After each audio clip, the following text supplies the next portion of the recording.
This is going to be what gives T1 their 2-0. Because like you say, if T1 loses here, it doesn't even matter whether they beat Gen.G or not. Gen.G has the better game score, and yeah, they might have the 2-0 head-to-head, but they won't be able to catch up in that series if they lose this one. They need to stay that close with Gen.G. Yeah. Now, I want to talk about the Sylas because I do not think we will see it played at all in this series. T1 will never give it to Vikla. Just not going to happen. Faker has no interest in playing the pick. We've seen it in so many opportunities where T1 have had it even open in its rise in popularity. Faker has only played it once this season, and I think as a result, it would just be banned by them each and every game. So Vikla's best pick this season, even though his landing stats aren't amazing on it, is just going to be a non-factor here. Now is KT ban away owners, Lisa. Now I really like this, but you will go ahead and give over the Gnar first pick here. Well, the Zeri is also available. And with Draven banned, it is a difficult one to leave up. The Yuumi will be picked away to try and deny KT from having that sort of Zeri-Yuumi combo. But it doesn't look like KT are going to be deterred because Zeri-Gnar here just seems real broken. Yeah. Also, I feel like if you were gonna do this, I think you take away the Gnar because Zeri-Yuumi is very strong, but there are a lot of answers, there are a lot of counters. And also, if you leave the Zeri here for aiming and life, there are several different picks that Zeri can play with in the support role, and that's not where the focal point of this draft is going to be right now because there's so many other pivotal picks here. So even something like Zeri Nautilus, which has been a very common combo when Zeri is allowed to come through, is very strong. And I wonder what T1 will be able to pair this Yuumi with outside of something like a Twitch to actually punish in lane. We haven't really seen GUMAYUSI play the Twitch pick. You know, he's never played it here this season. I'd have to check his lifetime stats to see if he's ever played it, but something we haven't seen yet from T1 is we'll see Vikla pick up the Azir now that Sylas is taken away. Going down the tier list a little bit. I wonder whether the... Okay, well, Master Yi, you know, he was in the patch. We're going to hover it for a moment here, is owner. But I was wondering about the SIVIR, because of course GUMAYUSI has been playing a bit of it, testing out the new look SIVIR here. But with the Gnar being left up, that should be locked in first. And now it's about what this bottom lane choice is going to be, or whether T1 have a completely different plan in mind. The SIVIR. That SIVIR that we were talking about is going to be picked up here. SIVIR Yuumi was actually a pretty powerful lane when Yuumi was first released, when SIVIR was being played quite a lot. And now that she's changed a little bit, it's mainly for the better, as Lulu will be picked up alongside the Zeri. Obviously a bit of a ban, a bit of a counter pick towards the Yuumi. We've seen it work out sometimes, not work out other times. And we'll see how it goes here for KT. But they've definitely got a lot of power, but T1 obviously has a plan. Yeah, I mean, the SIVIR is going to be extremely strong against Zeri in mid-game fights where she hasn't come online. The SIVIR is going to be strong in early to mid-game where, you know, in those skirmishes, you're going to get a lot of power around the Gnar, Yuumi. Ryze, I think, is a beautiful ban here. Do not want to give extra rotational power here to T1, Wave Clear, or Prio. Because for KT, the name of the game now is just survive. And deal with that pressure. Because the SIVIR is buffed and very strong right now, and obviously her you know, Q is going to get more scaling based on attack speed later on in the game, but she is not going to be as strong as the Zeri or even close when we get to the later parts of the game. And, you know, just taking away some strong late game scaling options as well here in the mid lane I think would be wise, because it just means that KT, all they have to do is last, and they will have the winning draft if they can pull it off. Yeah, it is difficult, and it's very interesting to think about what the SIVIR scaling actually means, because we've spoken about SIVIR as, I mean, SIVIR was in one of the longest games of all time and was on the winning team, right? Like, that doesn't necessarily be, it's not a testament to a, to her scaling necessarily, but now that her Q scales on crit, now that she can double bounce her ricochets off multiple targets outside of a minion wave, I think that she will be even more powerful when it comes to the team fights. Plus her fleet of foot does give her a lot of movement speed to try and catch up to that of the Zeri, who's going to be zipping around real fast as well. Yeah, her ultimate also can't go over walls, which can be a bit of a problem, but with Yuumi, you might be able to prevent your opponent from doing anything either. As really a 10% damage buff on Dominance, and Rascal's back there. I think Rascal is going to get a little bit of a hover highlight here by aiming, but I don't think he was going to pick it. I think Renekton is kind of on the cusp of being meta right now, especially with a comp like what T1 is running that's so strong in the mid game. But I think the Gwen is a much smarter choice. If you don't mess up the laning phase here, you should be able to side lane very well into the Gnar and set up team fights on your terms here. as T1 now need to decide what that mid lane is going to be. The jungle matchup, you know, not as important here. It's not something that you're like, oh, better not pick this one to face up or we'll get countered with that R5 jungle pick. Poppy, I think, a very strong one to try to snowball bottom side of the map. Don't have a rise with it or anything like that, so it is just going to be about the Guma carry a lane to get that control, to set up some potential dives, zone Zeri out of CS. It absolutely can work.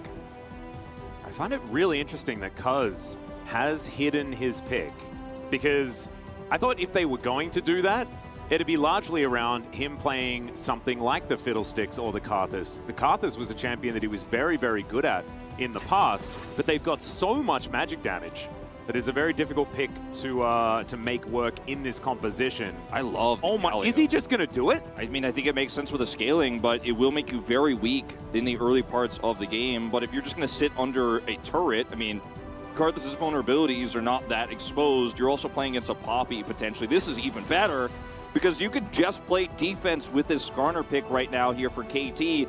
Plus, knocking down a Poppy, dragging her away, you know, punishing a Galio engage. There's so many things that Skarner can do very well around that.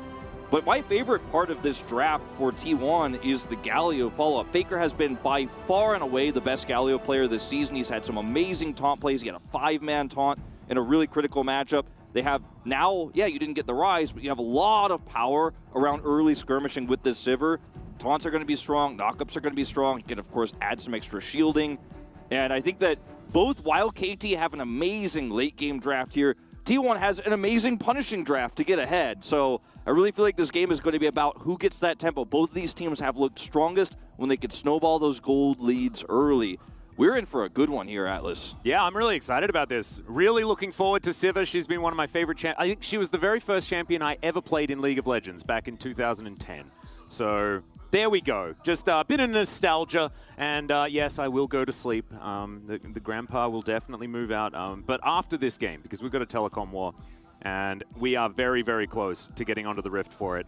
I think that there are certainly a lot of things to talk about when it comes to, you know, having some decent scaling on the side of KT, but I think that the way the T1 draft all comes together is very, very dangerous for KT. I think the Skarner is going to have to work very, very well if they're going to be able to make this one happen, because the Skarner from behind can often just be like running around in circles and a bit of a sad scorpion that doesn't really do all that much, is kind of an impale button. But if you can't survive to actually get out and bring your target with you, then it can be a real problem. So if Cuz is sort of smacked down in the jungle, it can be difficult. I want Cuz to be willing to sacrifice early jungle control. If there's a tussle around his blue buff, you know, that Guma and Kerry are going to be trying to push Prio for, let Owner have it. Don't fall behind. Don't lose the jungle matchup. Just play defense for your mid and bottom lanes here.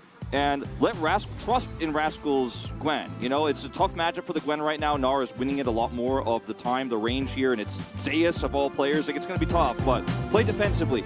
Yeah, let's see how it goes as we hop onto the Rift here for game number 1 of the Telecom War.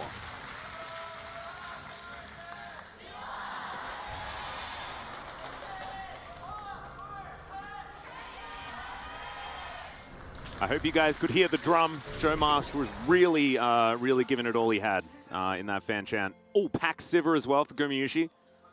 Man, this guy's a savant. I definitely got my PAX SIVIR skin from PAX, 100%. Definitely went there. PAX East, what was it, like 2011, 2012, something like that? Super long time ago. Yeah, I was definitely there and got it myself. Definitely wasn't a purchase afterwards or anything like that.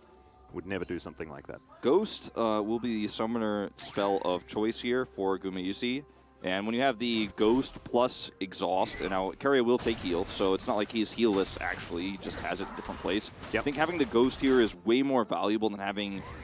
The trade-off is that your Yuumi does not have an Ignite, because you can always still have the heal that she picked up here. But I think it's way more valuable, and it clearly shows that T1 want to punish this lane, dive this lane, be extremely aggressive here.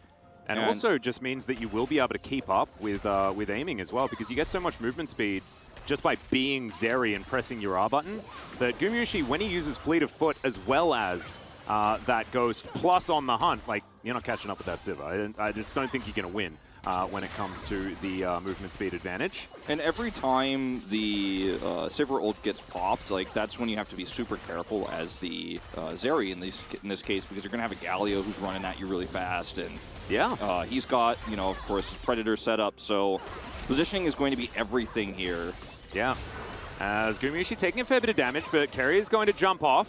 You got the Ghost popped there. The heal is also down, so KT winning in the Summoner exchange, but not so much the health bars, and sustained advantage definitely with T1. Yeah, I think T1 are very happy for this trade. You know, Aiming is not running heal. He took the cleanse, and Life also taking the Ignite means that there's not going to be a sustained argument to be had here in a next trade that happens, in a follow-up trade. They don't know where the Poppy is coming, but they have to expect she'll be coming here pre-6 as well, and that's when things can get very, very nasty. As you can see, Faker is 3-0 on the Galio. Just have to keep going back to how great he has been this season on this pick. Feels like really taking a lot of inspiration from what we saw from RNG, of course, at MSI. Was playing a great Galio. And yeah, I mean, it's always been sort of like Faker was always one of the Galio pickers, right? Him, Xiaohu, Rookie, all of them were always known for just being amazing as champion. It dates back to, you know, 2017 when Galio really started becoming that mid lane menace after his rework. And it's really cool to see that Faker just, he's happy to sit back on it if the time presents itself, just really flexing his gigantic champion pool that he's built up over the years. And his gigantic brain as well, just knowing how smart this pick is and how well it works with T1's composition. And I love that Faker in a meta that has been a lot about how the mid lane facilitates the bottom side. He's been more all in on utility on picks like the Lissandra and the Galio than players like Chovy have been. You know, we have seen Chovy flex a little bit in that regard, but Chovy wants to win lane. Faker's willing to sacrifice a little bit of lane power. Now, trying to set up kills for the Zeri early is a very tricky thing, but Cuz is looking for it. Yeah, and Life is trying to bait them in as well. Extendo Beam doesn't exactly hit the mark. Flash out from Life just to deny the first blood as Cuz is wrapping around. We got Alcove Gaming through here as that's a phenomenal spell shield, and Faker had teleported in to save his bottom lane. They knew how important this was going to be as Justice Punch comes down. There's a three-man taunt from Faker, and he picks up Life and first blood. Extendo Beam will do nothing, and KT just lose a member. Faker saves the day. This, I think, is exactly the opposite way I wanted to see KT play the early game here with this pick. Because if you, the win you get here is bigger than the loss. Like, if Aiming actually picks up a kill, or even better, a double here, then the game could just flat out end. But the chances of you doing that against this early skirmishing comp with a SIVIR, with a Galio, could teleport through, the risk is just so insanely high, and now you've given up so much control. Zeri is losing an insane amount of CS from this. Yeah. And this is exactly the opposite way I think this comp should be played. And Faker, like I said, it's like almost as if it was a, like we set it up in the cast just before this, where we were talking about how he's been a little bit more sacrificial, he's been a little bit more utility. He's down to lose a little bit of farm. He's not even going to lose that much, just to be like, you know what, I'm coming down here to set this one up. And Vikla doesn't get much of an edge here. There's really no loss for T1 across the board. And, I mean, it's just a really greedy play here. Now, this is really well set up by Aiming. Holds the wave here, gets the slow with the Extendo Beam. And then they're looking to trade this back. Flash comes out from Life. And unfortunately, it's really Faker who turns this one around. He teleports in so early, he was hidden on the map. And let's watch his first-person view. It, of course, does have Flash. Yeah, and immediately the Predator is popped, and it is so difficult. I was expecting this to be a level 1 play, but instead, just walks up, Flash taunt onto 3. It's that easy. No flash on Zeri, he says, very calm and collected, and just moves like this where you see how good T1 is at playing out early games, and they can predict these types of exchanges. Faker was so ready, he had a back then, so he could actually teleport in without being seen, out of vision. So well played. Yep, really nicely done. He has fallen behind now, a couple of waves, but that is to be expected. Saving this lane is 100% what he needs to be doing here. Cuz as well has been able to pick up, you know, an extra camp and a half, something like that, as this Skarner. And we'll see as we get towards level 6s whether it is going to work out. Of course, Skarner into Poppy is a very interesting situation. I wonder whether if you get ulted immediately after impaling, whether your teammate that you're ulting away as Poppy goes a billion miles away and then 1v1's a Skarner. Is that how it works? Yeah, I was wondering about that too. I'm actually not that familiar with the interaction. Yeah, I haven't seen the interaction either. Yeah, so I guess we'll find out together here. I'm guessing it doesn't quite work like that and it won't get yoinked, but I don't see why it wouldn't, you know. I think that the spaghetti would definitely help us make that one happen. We've seen Blitzcranked also do some pretty crazy things. Yeah, that Impale that we were talking about, going to be available, but Cuz just clearing out a ward here for now. It's not going to find the E, so he will just back away. Yeah, we'll get the heal out, which is significant, but not game-changing here. Zoner is now going to be seen on this ward and aiming in life. The thing is, even if you don't successfully kill them with a dive, the threat of the dive is what's so powerful about this Poppy pick with the SIVIR. Is, you know, slightly accelerated in this lane. She wasn't the one to pick up the kill, but just stronger in this 2v2 right now, even without the heal. So Zoner could just kind of hover around here, and there's just not much that aiming in life could do counter-wise. The thing that I find really interesting about this comp is that actually, what it feels to me is it's like the old school SIVIR comps, which was at the height of the Gnar supremacy. And what it does is it just makes the Gnar really difficult to get away from. Like, you decide that you want to fight, and when you're Gnar, right, you want to have your Gnar bar at the right spot and then decide to go in, right? On the hunt, that's the go button. Yeah. We used to call it the donkey whistle, Papa and I, back in the day. You just blow the donkey whistle and you just go in. It's very similar to Kled. You know, he yells charge. You know exactly what you're supposed to do. It's why SIVIR is fantastic in solo queue, everyone. You just press your R button and everyone knows it's fighting time. Well, it's like having a Shirelius before you would normally have that. You don't even have to spend the gold to get it. There's also another way to look at it is Vikla will try to come over here and contest, but there is just no way. Also, they don't sacrifice any farm for Guma. He's here. Zeri on the other side, which is a champion that normally gets a lot of value if it's left in the bottom lane while the Herald is being contested. She's not there. She doesn't get any farm there. Whereas, guess who's giving it up? Okay, hold on. Yeah, Cuz is going to be in the area. 3 versus 2, theoretically, even if we can only see a... Oh, okay, never mind. Make it 4 versus 2. So this is going to be guaranteed plates. Zeus and GUMAYUSI both going to be picking them up here. Look at how lane late. swap for acceleration is fantastic for T1. And terrible for aiming. He's just now getting back to the lane. And meanwhile, Guma's getting all these plates. Guess who's giving up the CS? It's Faker, by the way. He gave him the mid CS. He's like, you can have it. I'm not going to need those early items. I'm just a CC bot this game. I'm just going to play utility. And Faker, once again, big brain plays here. Now he's actually getting free landing done as they get a second charge. And Zeri, yeah, she'll get some plates down here, but this is such an accelerated SIVIR. The exchange is not fair. Yeah, T1 are going to back away. The threat of the Emperor's Divide is going to be a little bit much. There's the flash from Cuz. Gets the flash out of Zeus in the end. Crystalline Exoskeleton, not quite enough extra movement speed there. And he did take Hex Flash, which is re-enabled rather, no longer disabled this week, just to give that heads up. I don't know if we mentioned it on the desk earlier. Yep.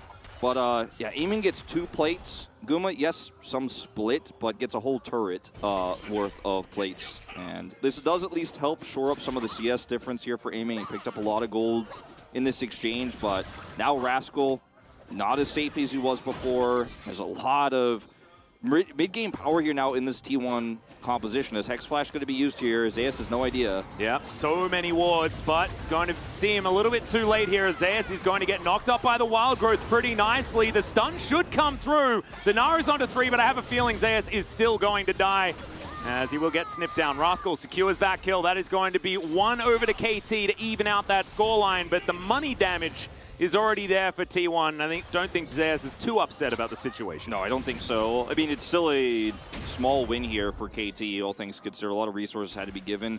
And also knows Zeri is taking a Gromp right now because she's like, I don't know where Poppy is.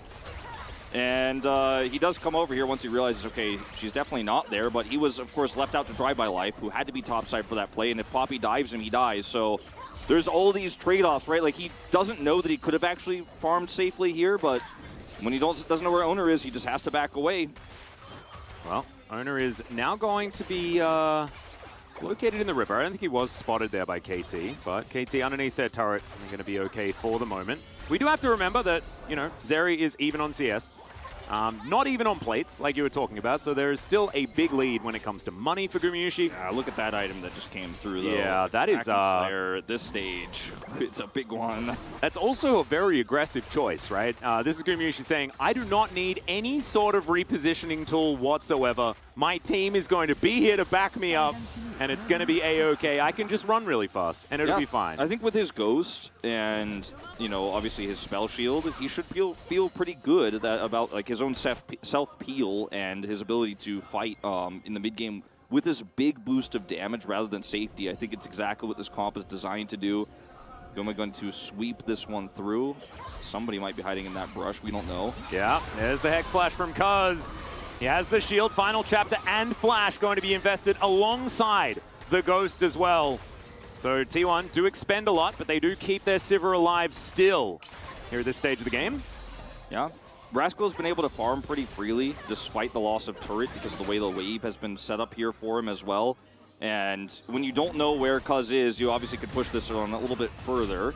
Yeah, Cuz is going to impale here. His own is going to get pushed back. Can't actually get through here as he does smite for a bit of extra health, but it's not going to save him. And that's Zeri picking up a kill, ladies and gentlemen. That was so extremely well played from Cuz. Both iterations of that exchange. The first part, obviously, where he's able to force out Guma's summoners. And the second part where he sticks around here, trades against a Poppy, has the setup here with Vikla.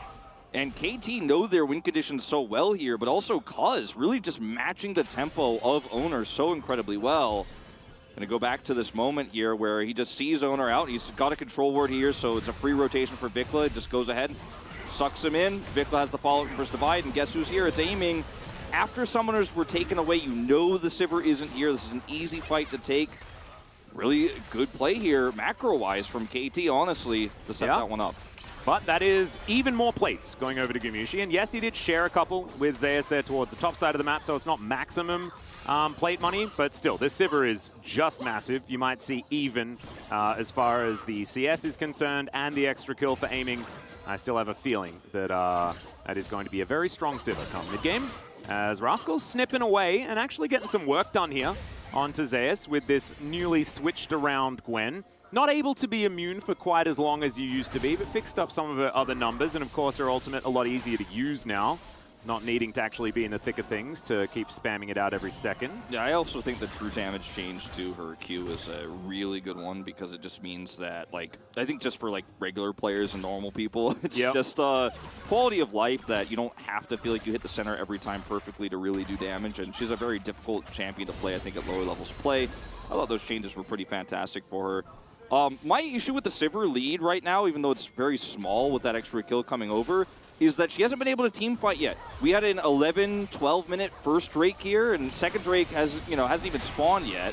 So Guma not getting that much value out of this early Kraken Slayer because KT got a pick without him even being there because they set up a dive there on the bottom side. And as a result, I'm not saying that SIVIR doesn't scale because we've had this conversation already. Like, she can be very strong later on, but KT keep getting small wins on the map here around objectives, like the second Rift Herald that they're picking up, the Drake of buffering they already have, so they have a single 5 minute of extra time bot here. And T1, yeah, you can grab this turret, but just feels like the team fighting that T1 want to take, KT have just completely been able to successfully avoid. Yeah, if they were going to trade it for this bottom turret, it would have been fine, but Rascal actually able to walk his way down there, still has his teleport available. Faker not with his, does mean... Oh, well, Vikla also without his as well, so no teleport advantage on either side, but Rascal does manage to get down there, saves that turret for now, although it is on its last legs. That will allow KT to actually win out on the trade. But I'm also very interested in... I'm waiting for the donkey whistle. I just want the donkey whistle to come out, man. Yeah, exactly. We're also going to learn so much about how SIVIR is going to look in this meta. Obviously, a little bit of extra resistances means that, we've been talking about hyper AD carries and extreme late game AD carries for so long. Zeri is kind of at the top of that list right now. Whereas in this meta, we just haven't seen SIVIR in so long. She's been completely reworked here. See how powerful she does end up being later on. Don't want to underestimate what she could do. This is going to be a dead turret. Yeah, and possibly a dead Rascal. But he is going to pull out the needlework. There's the ulti from Faker. That's just going to make sure that Owner stays alive, as Rascal is demanding some respect here. Well, remember at the beginning of the season, Rascal was like, tanks are the best right now, but I also really like Gwen. So he is on his carry of choice here. If we can take what was said at the beginning of the season as still truth now. And he is making it work. Even though he lost his turret very early, he's ahead in farm by just a little bit, and he will be that side lane threat as the game goes on. Yeah, it feels like kind of ironically because of the really strong threat of this Skarner pick, who has done a good job of maintaining vision control around his side of the jungle. Rascal, yeah, he lost his turret early, but it allowed him to have such a free laning phase because he just sat under inner, and he was like, if you ever want to try to push this advantage any further, you're going to pay for it. And KT are just going to get the Drake for free? Yeah. Uh-oh, this is a problem. Yeah, the team that has a lot of scaling is actually now with the Drake advantage. It's going to be Infernal Soul as well. Oh my god. As if T1 start picking up dragons at this point in time, then the scaling problem is not going to be an issue whatsoever. Not even entirely sure whether it's that much of a problem. I think a lot of it comes down to execution, but we haven't seen any of it executed yet. As KT certainly feeling like they're on the front foot, looking to now break down this outer turret in the mid lane. Yeah, I'm going to take this one down with the next wave is the plan. They have a lot of wave clear here, obviously, and when you can see a Zeri freely walking at turrets like this, that's when you should be a little bit worried because she's just kind of freely getting money on the map, which should not be allowed to happen. Yeah. And she's, you know, it was not a free early game for her by any means, but she didn't die, lost a ton of CS, but then because of those topside, you know, the lane swap that happened, the topside plays there, which then gave Rascal a little bit of freedom.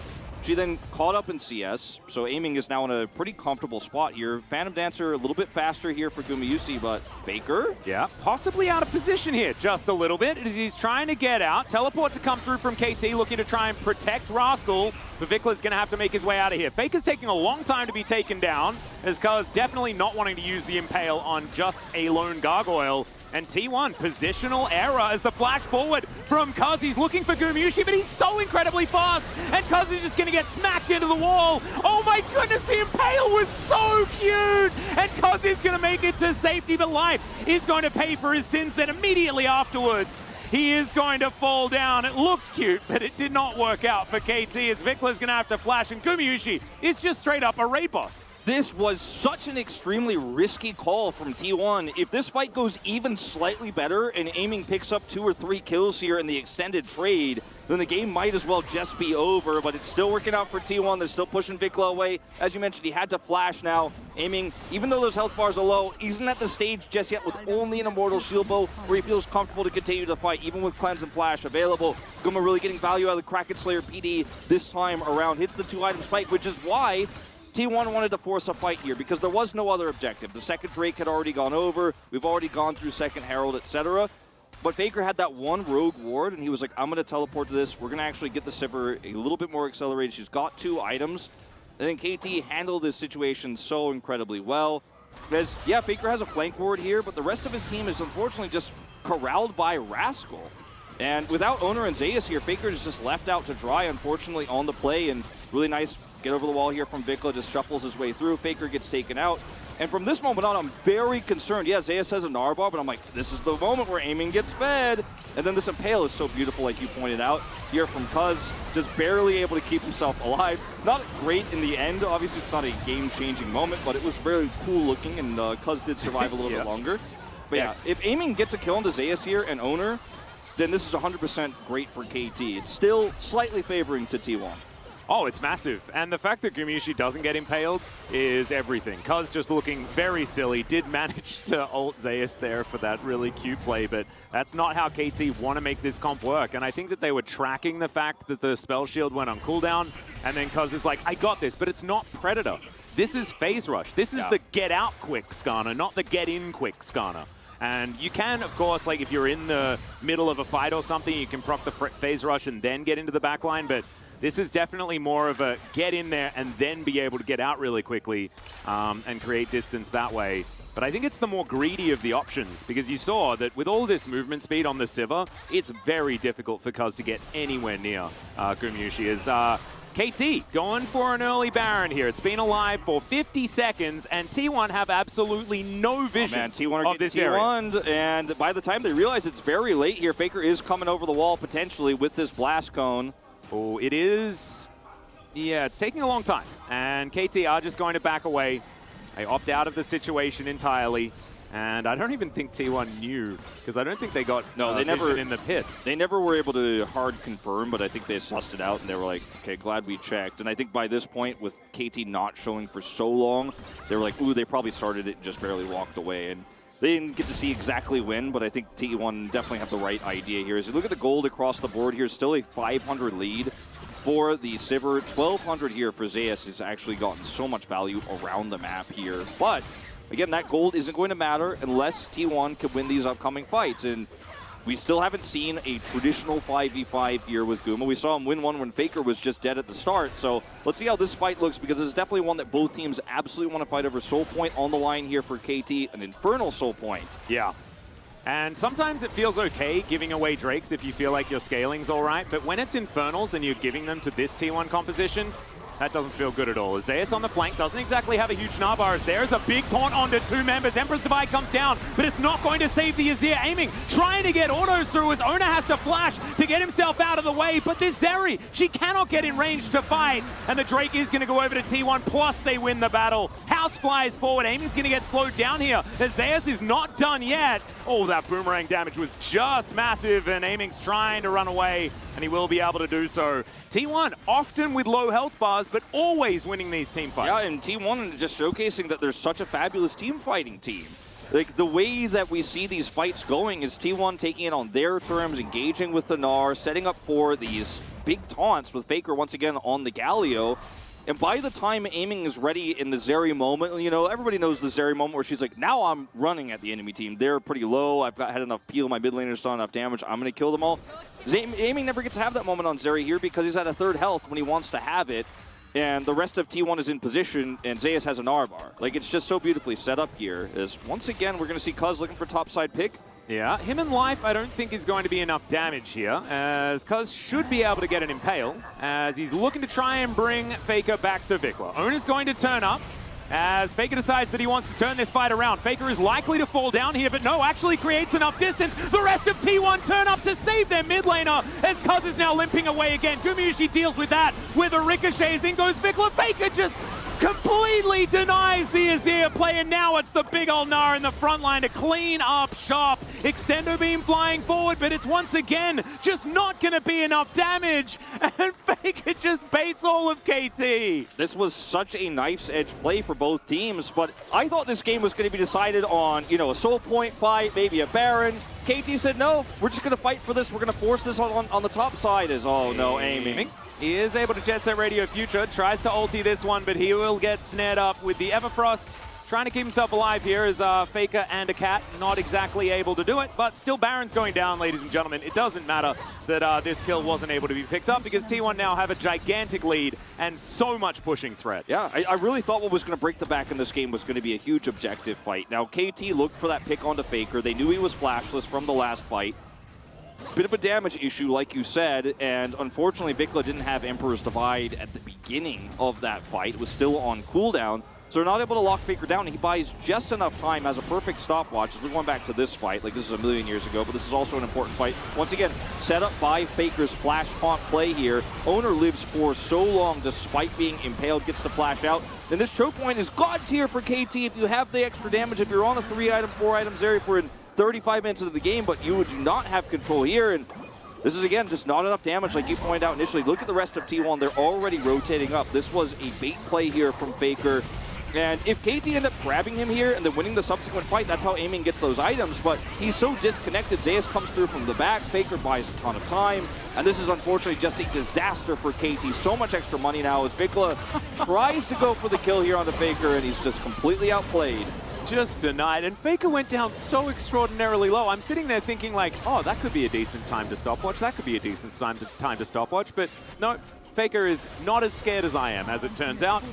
He has plenty of courage and just waits for the absolutely perfect moment as the Zhonya's is completed as well. So he just trusts in Zeus. He gets to do it again. Zeus rotates over so well, is blocking the rest of the team from following up to actually kill Faker with autos. Aiming is just not in position to blast him with his extendo beam or anything like that. And so Faker just knows. He's like, who hits me? Doesn't matter if I'm at 1 health. No one can actually get in there to damage me except a shuffling Vikla, who I could just easily time my stopwatch to deny. Now he's got his Zhonya's, so he could do it again. Yeah. This has just been such a great game for T1. I think KT played the early game very aggressively. It looked like it was disaster, but they handled the lane swap so well. And I thought, okay, we're going to a mid-game. KT have a 2 Drake lead. It's anyone's to take, but just one overcommitment top side, and T1 punish. Now they're completely in control of this game. 7,000 gold the lead. Yeah. Cuz now walking up past this ward that is about to expire, does fall down there, but did get a lot of value. And Cuz can always help facilitate these picks, as Hex Flash did fly forward. Cuz not quite able to find anything here, as Vikla with his Sun Disc. It's looking pretty ominous right there with that particular skin, but it is still a Sun Disc. He's going to be able to help defend. And no base broken, nothing like that. And KT have a 2 Drake buffer. So this could be a game where we're settling in, unless T1 just finds another fight like they have throughout this game and just says goodnight to KT. I understand why Vikla is building Shadow Flame right now as he just finishes as I say those words, but he's hoping that he's going to have enough damage to kill Guma. Because he can't kill the cat, and he's definitely not going to kill the 2 Force of Natures in this game, or Galio, just by the nature of his kit. Also has Merc Thread, so the build here for Vikla leaves a lot to be desired. Now, what would he have built otherwise? Like, he could have built Leandri's, I suppose, to try to burn through the health bars of the Gnar and the Galio, but T1, while they have a strong front line, their damage is extremely front-loaded in this SIVIR, who's running at you and speeding the team up, so you don't get the time to actually get Leandri's burn done. So kind of a catch-22 problem here for Vikla, but it feels really bad into all the magic resistance that's already built here for T1 for the Gwen. Yeah, this is the thing, like, Rascal went second item Void Staff. He kind of knew that it was going to be difficult to get through this squad. Zeus, can he actually get over? Oh, decides to gnaw that wall instead. So Smalcove Gaming going to mean that Rascal's going to be A-okay. Moves his way out. I like that Rascal is playing some side lanes, though. We're not going to have the Kwandong scenario where the split push champion is chosen and then never split pushes. As, like ships in the night, we are going to have Cousin Faker backing away. As Zeus zooming forward, quite literally, because there is a Yuumi there. Extendo Beam, not going to do enough damage whatsoever. 3 items have been hit for the Zeri, but no Infinity Edge just yet. As Rascal's dashing forward, he can actually tank the ulti from Owner if he isn't actually in the mist with him. He's going to move away that time around. But T1 still struggling to knock down these turrets. Of course, SIVIR, notoriously short range, so it's difficult to get the siege working. So that's why these next few Drake fights are going to be really important. I do want to kind of stop the myth right now, and I feel like I'm the person who's complained about this the most and talked about this the most. Like, sometimes we talk about how champions are super good in the late game, and like, Zeri is so incredibly strong. Like, don't worry, she'll just outdo everybody. So there's still a chance because aiming is 2-0, but he's an item behind. And the timing of which he will need to go basically full build to win will have a Galio that is getting close to full build, who does a ton of damage, has a ton of extra CC. The Gnar is already a huge problem here. So the Zeri scaling component of this isn't going to be as big of a problem unless they can win some really decisive team fights. Zeus. Live? Hello? Pop goes the Lulu, I guess, as that is a nice ulti. Cuz gonna have to flash to get himself out of this one, but it's not going to save his life. Zeus with the Hyperprox going to get there, and KT are just evaporating one after the other. Double kill for Zeus. Vikla is on 0 health inside his base, and he's gonna be taken out as well. Now it's Rascal against the world. And against the world, I might say that it's all right, but against T1 in this game, it is absolutely not. And this turret is going to fall down. T1 should claim game number 1, and this SIVIR comp looking absolutely beautiful. 5-0 and 7 here, Guma, on the SIVIR, but I think a lot of this game was really about how his teammates set him up, Faker and Zeus in particular. What a beautiful answer to the Zeri crafted here from T1. Yeah, absolutely amazingly done, as they are going to try and kill Life one last time, as Faker even survives. Goes golden. And we'll be able to take down the Nexus. T1 in pretty beautiful fashion behind Faker, and some of his plays looked like they were overly aggressive, and then he just turned it into beauty. This was like a work of art that I took a while to appreciate, you know? And his Galio performed amazingly in that game. It's funny how the SIVIR, who does the most damage and pops off, you know, in those mid-game team fights, I feel like is really not the MVP here. The build that she chose was correct, and it was very greedy.